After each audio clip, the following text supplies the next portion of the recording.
essere soprattutto una festa e così è stato. I campionati italiani Libertas di Cross hanno festeggiato i nuovi campioni nel bel percorso di Piombino Dese in provincia di Padova. È uno degli appuntamenti più importanti che la Libertas ha perché rappresenta la nostra grossa tradizione nell'ambito delle manifestazioni di promozione sportiva di base. Corsa campestre, cross country, non dedicato soltanto per ottenere il campione che fa il grosso risultato, ma la grande partecipazione di massa.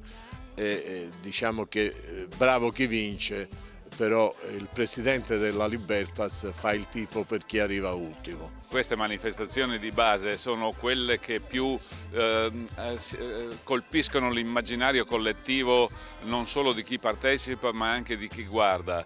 Da qui siamo partiti tutti, questa era la partenza per la pratica sportiva negli anni 60 e io auspico che si torni a mettere al centro l'attività scolastica in particolare. Ed è stato proprio lo spirito Libertas a contraddistinguere l'intera manifestazione, dalla prima gara alla premiazione finale. Molti titoli nazionali assegnati, ecco alcuni dei protagonisti.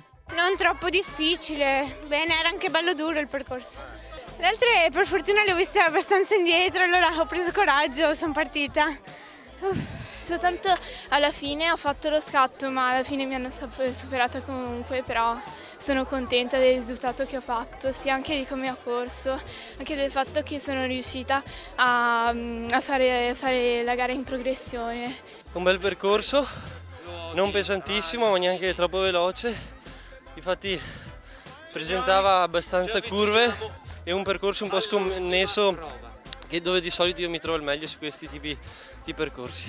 A contribuire alla perfetta organizzazione, con circa 2000 presenti fra atleti, genitori ed appassionati, sono stati il Centro Provinciale Sportivo Libertas di Padova, l'amministrazione, la Proloco di Piombino Dese e la locale società sportiva. Siamo molto impegnati sulla promozione e quindi questo è un momento anche che ci dà la possibilità di aumentare questa modalità di fare sport.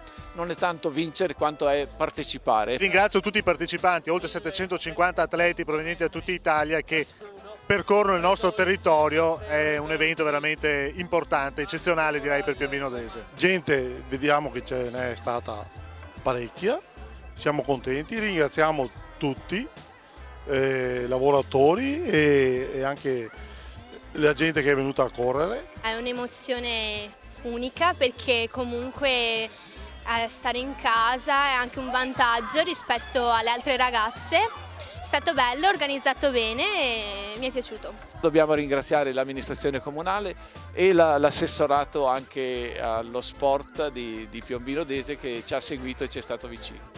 Il bilancio è sicuramente positivo, la partecipazione è massima, abbiamo circa 750 atleti di tutta Italia, un indotto di circa 1200 persone, una logistica comunale che ha tenuto bene l'impatto della gente e l'interessamento della cittadinanza di Piombino che è molto positivo.